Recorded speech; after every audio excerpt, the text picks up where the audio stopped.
पुराने ज़माने की बात है, जब सड़कें मिट्टी की थीं और घर कच्चे के। एक छोटे से गांव में एक तंग गली के आखिर में एक सादा सा मकान था जहां सबा रहती थी। सबा के वालिदैन उसके बच्चापन में ही चल बसते हैं और वो अकेली रह जाती है।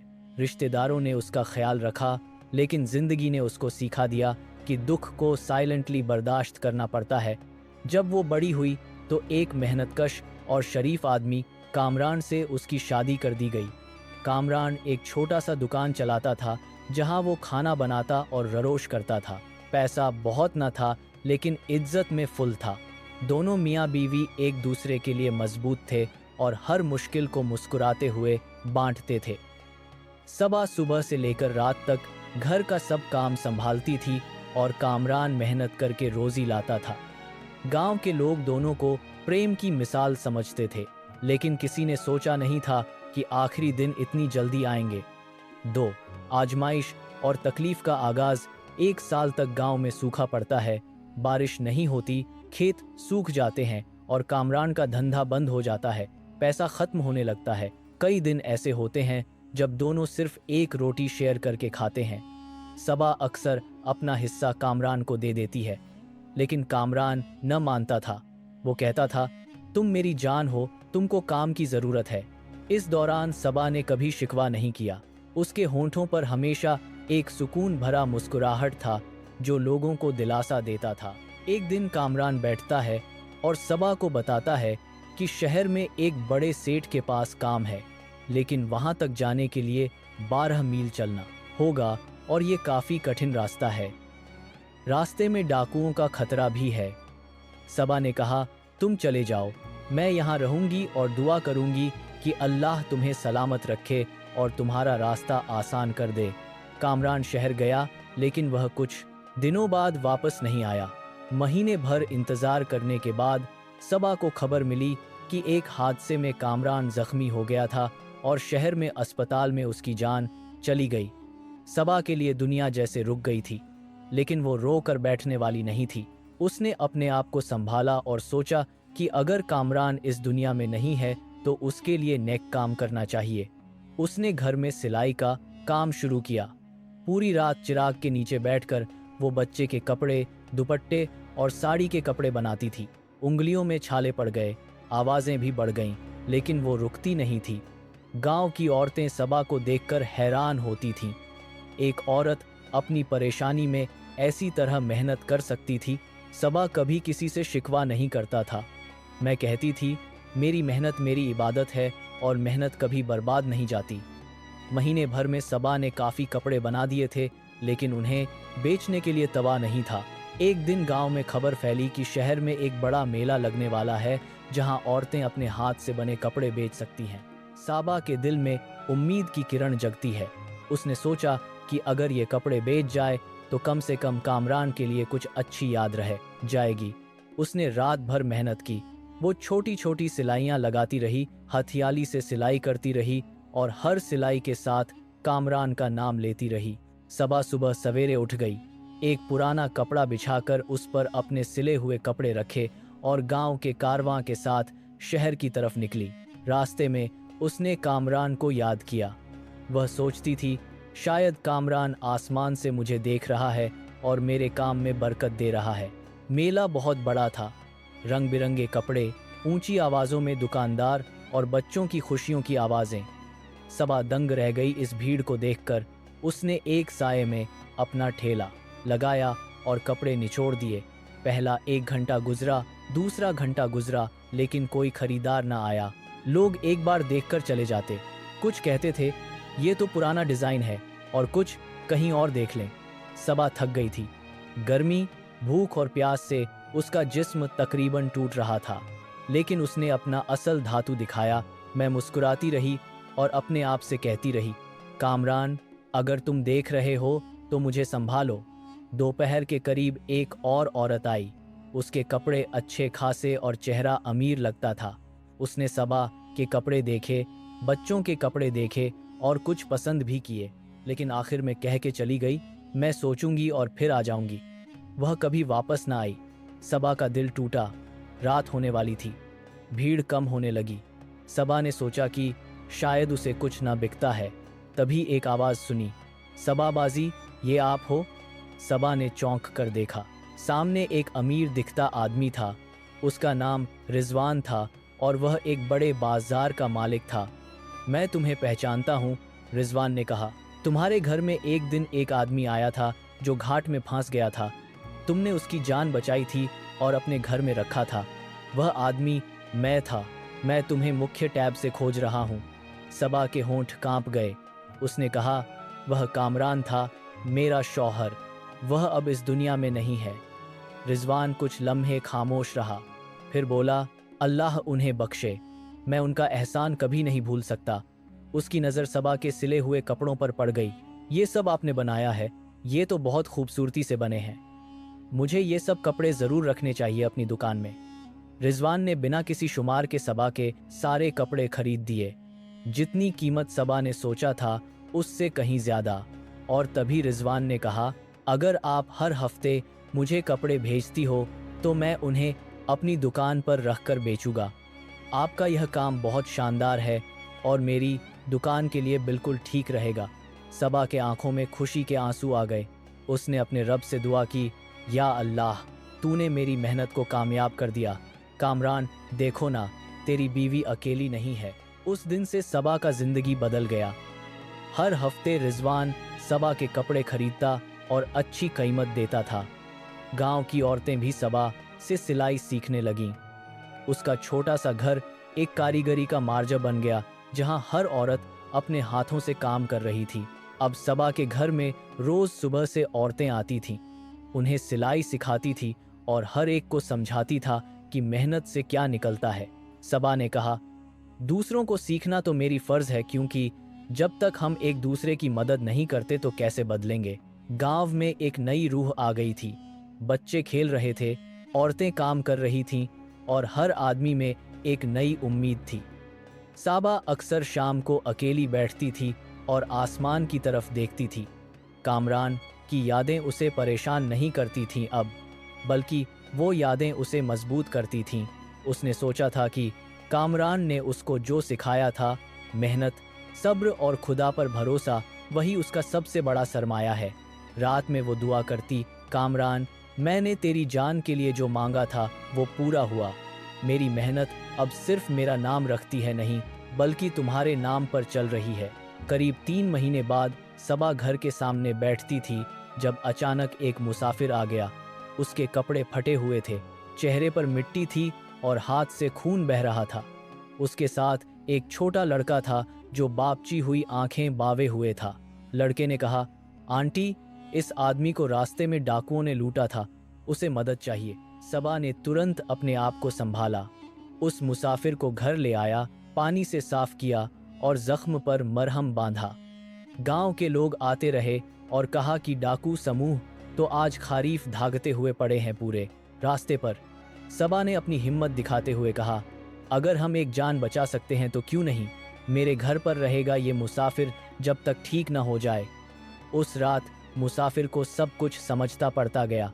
दूसरे दिन सुबह जब उसे ठीक से देखा तो सबा को यकीन आ गया कि ये शानदार आदमी तो रिजवान था, जो सबा की सिलाई वाली ज़ादत को अपने दुकान में बैठता था। रिजवान कुछ दिन घर में रहा। सबा ने उसकी खैर खुशी देखी जब तक वह ठीक न हो गया। जब रिजवान घर से जाने लगा तो उसने सबा से कहा, तुम्हें बताना चाहता हूँ, मेरा ये दस्तूर है कि जब भी कोई मुसाफिर मेरे सामने मुक्त हालत में आ जाए तो मैं उसकी मदद करता हूँ। लेकिन तुमने मुझे अपने घर में रखा, अपने खाने का हिस्सा दिया और अपनी दुकान से कमाने वाली औरतों को सिखाते हो। ये सब मुझे सिखाता है कि इंसान के लिए क्या सब से ज़रूरी है। सबा ने कहा, आप तो अपने असली दरोगा पर आ ही गए थे जब आप मुझे पहली बार मिले थे। अब बस कामरान के सपने को पूरा करने में मैं व्यस्त हूँ। वह चाहता था कि हर औरत अपने पैर पर खड़ी हो सके। रिजवान ने सबा को एक नया तवाज़ा दिया, शहर में अपनी दुकान का आधा हिस्सा सबा के नाम कर देना। सबा ने इनकार कर दिया, नहीं, मैं अपनी मेहनत से जो कमाती हूँ वही काफ़ी है।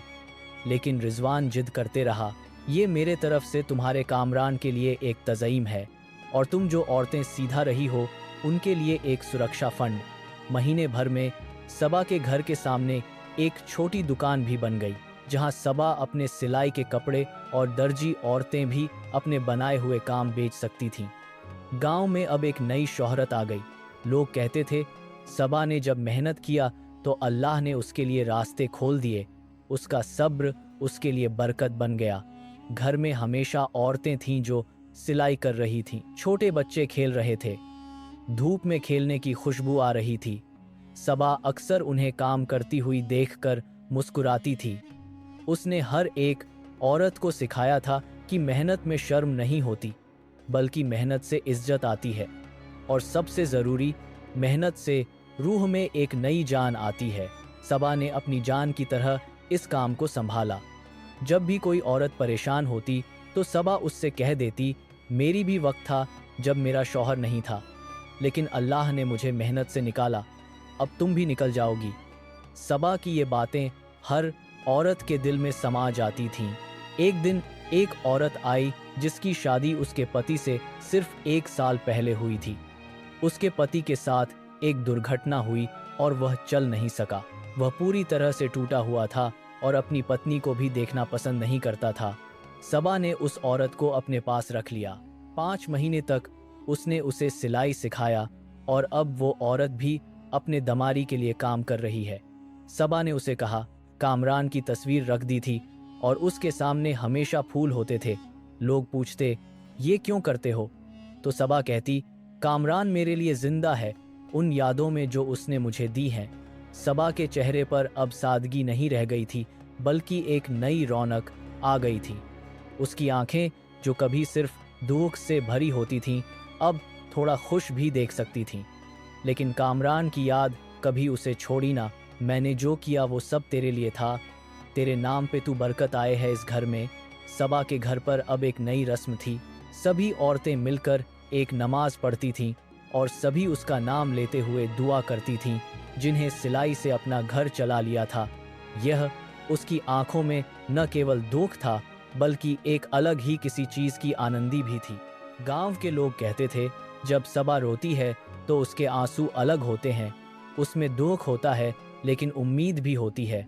सबा खुद कहती थी, मेरे आंसू कामरान के नाम पे हैं और उन्होंने जो समझाया था उसे मैं अपनी औरतों को सिखाती हूँ।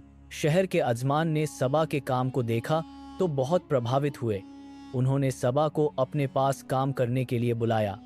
पहले सबा ने इनकार किया क्योंकि गांव छोड़ नहीं सकती थी, लेकिन फिर उसने सोचा कि अगर शहर में अपना एक बड़ा सेंटर खोल दे तो और भी औरतों को काम मिल सकता है। सबा ने गांव में अपने घर पर सेंटर रखते हुए शहर में भी एक छोटा सेंटर खोला। अब हर हफ्ते वो गांव से शहर जाती और शहर से गांव, दोनों जगह सिलाई का काम चलता था। सबा के पास अब 50 से ज्यादा औरतें थीं जो अपने पैरों पर खड़ी थीं। एक रात सबा शहर में एक होटल में बैठी थी। रिजवान उससे मिल रहा था और अपने हर महीने के कमाए के बारे में बात कर रहा था। रिजवान ने कहा, ये सब कामरान के कारण है। सबा मुस्कुराते हुए रो दी। उसका दिल कह रहा था, कामरान तुम देख रहे हो ना, तुम अपना सपना तो मुझे दे गए थे, अब मैं उसे पूरा करती हूँ। रिजवान ने सबा से कहा, तुमको पता है कि मैं आज तक शादी नहीं किया, तभी आप मुझे इतनी कीमत दिख रही हो। सबा ने हंसकर कहा, आप मेरे लिए एक भाई हो और भाई की दुआ वो तो सबसे बड़ी दौलत होती है। साल भर बाद सबा के काम में इतनी बरकत आ गई कि गांव में एक बुलंद मंदिर जितना सेंटर बन गया। और सबसे खूबसूरत बात यह थी कि हर औरत जो वहां काम करती थी उसके पास अपनी अपनी खुशी थी। किसी की शादी हुई थी, किसी ने अपना घर बनाया था और किसी के बच्चे अपनी स्कूलिंग ले रहे थे। सबा ने अपनी दुकान के बगल में एक छोटा सा मदरसा भी खोल दिया, जहां बच्चों को पढ़ना लिखना सिखाया जाता था, और सिर्फ पढ़ना लिखना नहीं, अचार भी सिखाया जाता था। मेहनत से आता है खोद भी, सबा अपने हर बालक को समझाती थी। एक रात सबा अपने घर की छत पर बैठती थी। शहर काफी दूर था, लेकिन रात में सितारे बिल्कुल पास लग रहे थे। सबा ने अपने आप से कहा, कामरान, तेरी बीवी ने तेरा सपना पूरा कर दिया। देखना, अब ये गांव में 100 औरतें अपने पैरों पर खड़ी हैं और अपने बच्चों के लिए रोटी कमाती हैं। उसकी आंखों में आंसुओं की चमक थी, लेकिन उसके दिल में सुकून था। पूरी रात वो आसमान को देखते हुए अपने कामरान से बात करती रही, और शायद कामरान भी किसी सितारे, जहां पहले सिर्फ गरीब थे, अब वो गरीब से बीच तबेक बन गए थे। सबा के सेंटर में अब हर दिन 200 औरतें से ज्यादा काम करती थीं, और हर औरत अपने अपने घर में खुशी देख रही थी। एक दिन एक विजिटिंग कमेटी गांव में आई।